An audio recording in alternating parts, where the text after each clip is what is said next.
নমস্কার বন্ধুরা, welcome back to my channel. আপনারা দেখছেন আরবি স্পেশাল কিচেন। আমার চ্যানেলে এরকম দারুণ দারুণ নিত্য নতুন রেসিপির আপডেট পাওয়ার জন্য এক্ষুনি আরবি স্পেশাল কিচেন চ্যানেলটা সাবস্ক্রাইব করে দিও, আর পাশে থাকা বেল আইকনটা ক্লিক করে অল অপশনটাকে অ্যাক্টিভ করে দিও, তাতে আমার চ্যানেলে শেয়ার করা এরকম নিত্য নতুন রেসিপির আপডেট সবার আগে তোমরা পেয়ে যাবে। আজকে তোমাদের সাথে শেয়ার করব মাত্র 1 কাপ আটা দিয়ে একটা দারুণ টিফিন রেসিপি, যেটা তোমরা যখন তখন খুব সহজে বাড়িতে ঝটপট বানিয়ে ফেলতে পারবে। এই রেসিপিটা দেখতে যতটা সুন্দর হয়, খেতে কিন্তু তার থেকে বেশি টেস্টি হয়। বাচ্চাদের স্কুল টিফিন বা অফিস কলেজের জন্য একদম পারফেক্ট একটা রেসিপি। আর এই রেসিপিটা শুধু টিফিনের জন্যই নয়, সন্ধ্যেবেলা 1 কাপ চায়ের সাথেও এই রেসিপিটা স্ন্যাক্স হিসাবে সার্ভ করতে পারো। তাহলে চলো বন্ধুরা, রেসিপিটা আমরা দেখে নিই। সবার প্রথমে আমি এখানে একটা মিক্সিং বোল নিয়ে নিয়েছি, তার মধ্যে এই কাপ মেপে 1 কাপ আটা দিয়ে দিলাম। আমি এখানে 200 গ্রাম মতন আটা নিয়ে নিয়েছি। এখন এখানে দিয়ে দিচ্ছি পরিমাণ মতন নুন। নুনটা আটার সাথে খুব ভালো করে এইভাবে হাত দিয়ে মিশিয়ে নিচ্ছি। তারপর নিয়ে নিয়েছি 2টো বয়েল করা টমেটো। বয়েল করা টমেটোটা আমি হাত দিয়ে খোসাটা ছাড়িয়ে নিচ্ছি। এখন আমি টমেটোটা থেকে পুরোপুরি খোসাটা ছাড়িয়ে নিলাম। এখন টমেটোটাকে হাত দিয়ে খুব ভালো করে ম্যাশ করে নিচ্ছি। এরপর ম্যাশ করা টমেটোটা আমি এখানে আটার মধ্যে দিয়ে দিলাম। এরপর অল্প অল্প জল অ্যাড করে আমি এই টমেটোটা আর আটাটা খুব ভালো করে এইভাবে মেখে নিচ্ছি। ডোটা আমি খুব বেশি নরম করব না, আবার খুব বেশি শক্তও করব না। তো দেখতেই পাচ্ছ বন্ধুরা, ডোটা আমি খুব বেশি নরমও করিনি, আবার খুব বেশি শক্তও করিনি। এখন আমি এটাকে 15 মিনিটের জন্য রেস্টে রেখে দেবো। এরপর আমি এখানে একটা পুর বানিয়ে নেবো। তার জন্য 2টো মাঝারি সাইজের আলুকে বয়েল করে নিয়েছি। এখন আমি আলুটাকেও হাত দিয়ে এইভাবে ম্যাশ করে নিচ্ছি। তো দেখতে পাচ্ছ বন্ধুরা, আমি হাত দিয়ে খুব ভালো করে আলুটাকে ম্যাশ করে নিলাম। এখন গ্যাসের মধ্যে একটা কড়া বসিয়ে দিয়েছি। কড়াটা ভালো করে গরম হয়ে গেলে আমি একটা বড় চামচে 2 টেবিল চামচ সাদা তেল দিয়ে দিলাম। তেলটা ভালো করে গরম হয়ে গেলে আমি এখানে দিয়ে দিচ্ছি একটা ছোট সাইজের গ্রেট করে রাখা গাজর। গাজরটা দিয়ে দেওয়ার পরেই একই সঙ্গে দিয়ে দিলাম গ্রেট করে রাখা ক্যাপসিকাম। আমি এখানে একটা ছোট সাইজের ক্যাপসিকামকে গ্রেট করে নিয়েছি। গাজর আর ক্যাপসিকামটা 2 থেকে 3 মিনিট একটু নাড়াচাড়া করে ভেজে নিচ্ছি। বন্ধুরা, এর আগে আমি আমার চ্যানেলে অনেক রকমের টিফিন রেসিপি শেয়ার করেছি, তোমরা যদি চাও আমার চ্যানেলে গিয়ে ভিজিট করতে পারো। এখন আমার এইটা হালকা ভাজা হয়ে গেছে। এখন এর মধ্যে দিয়ে দেবো ম্যাশ করে রাখা আলুটা। আলুটাকে এখন সবজির সাথে খুব ভালো করে নাড়াচাড়া করে মিশিয়ে নিচ্ছি। এখন এর মধ্যে দিয়ে দিলাম পরিমাণ মতো নুন আর হাফ টেবিল চামচ চিলি ফ্লেক্স। আচ্ছা, এখানে একটা কথা বলে রাখি, তোমাদের হাতের কাছে যদি চিলি ফ্লেক্স না থাকে তাহলে এখানে কাঁচা লঙ্কা কুচিও ব্যবহার করতে পারো।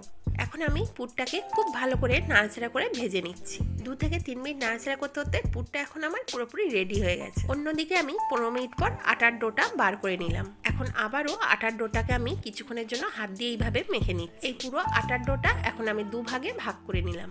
এরপর একটা রুটি বেলনি নিয়ে নিয়েছি, তার মধ্যে একটু শুকনো আটার গুঁড়ো নিয়ে নিলাম, যাতে রুটিটা আমার বেলতে কোনো রকম অসুবিধা না হয়। এখন আটার ডোটাকে আটার গুঁড়োর মধ্যে খুব ভালো করে এইভাবে 2 পিঠ মাখিয়ে নিচ্ছি। এরপর আমি একটা বড় করে রুটি বেলে নেব।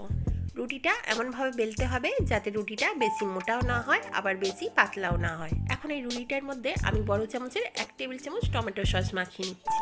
টমেটো সসটা এখন এইভাবে একটা চামচের সাহায্যে পুরোপুরি রুটিটার উপরে মাখিয়ে নিচ্ছি।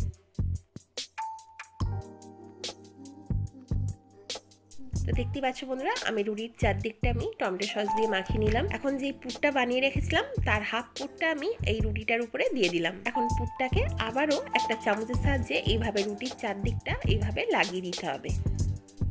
তো দেখতে পাচ্ছ বন্ধুরা, আমি চারদিকটা খুব ভালো করে পুরটাকে লাগিয়ে নিলাম।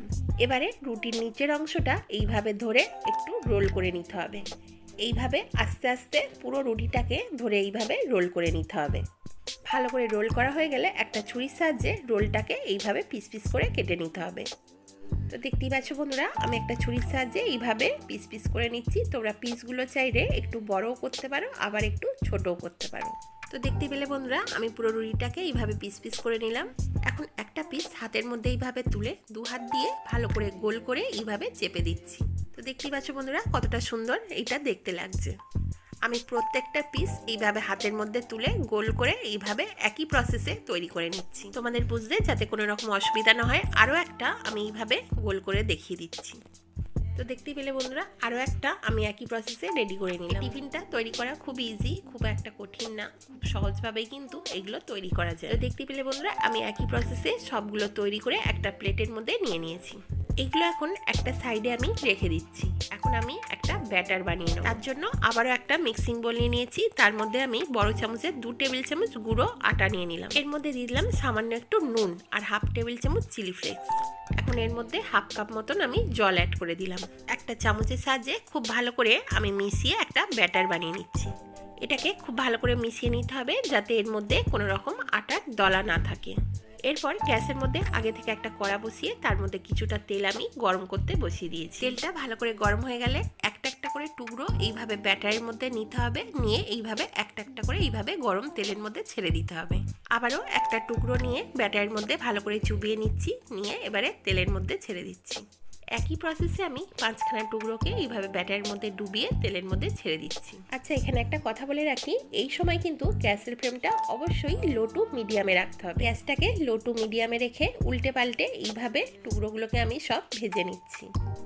তো দেখতে পাচ্ছ বন্ধুরা, 4 থেকে 5 মিনিট উল্টে পাল্টে আমি খুব ভালো করে ভেজে নিয়েছি। এখন একই প্রসেসে আমি সবগুলো এইভাবে ভেজে নিয়ে একটা প্লেটের মধ্যে তুলে নিচ্ছি।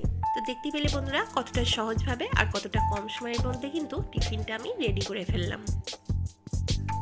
এখন আমি তোমাদেরকে একটা হাত দিয়ে ভেঙে দেখাচ্ছি যে এটা কতটা পারফেক্ট আর কতটা সুন্দর হয়েছে। আমার সকল বন্ধুদের কাছে রিকোয়েস্ট ছিল এই রেসিপিটা একবার হলেও বাড়িতে ট্রাই করে দেখো। এটা খেতে যতটা টেস্টি হয় ততটাই কিন্তু এটা স্বাস্থ্যকরও বটে। আর এই রেসিপিটা যে আটা দিয়ে তৈরি করা হয়েছে কেউ খেলে বুঝতেই পারবে না।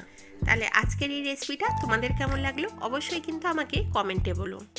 ভালো লাগলে একটা লাইক করে দিও আর যতটা পারবে তোমাদের বন্ধুদের সাথে শেয়ার করে দিও। তাহলে আজকের মতন এই পর্যন্তই। দেখা হচ্ছে আবার কোনো নিত্য নতুন রেসিপির সাথে। সবাই সুস্থ থেকো, ভালো থেকো।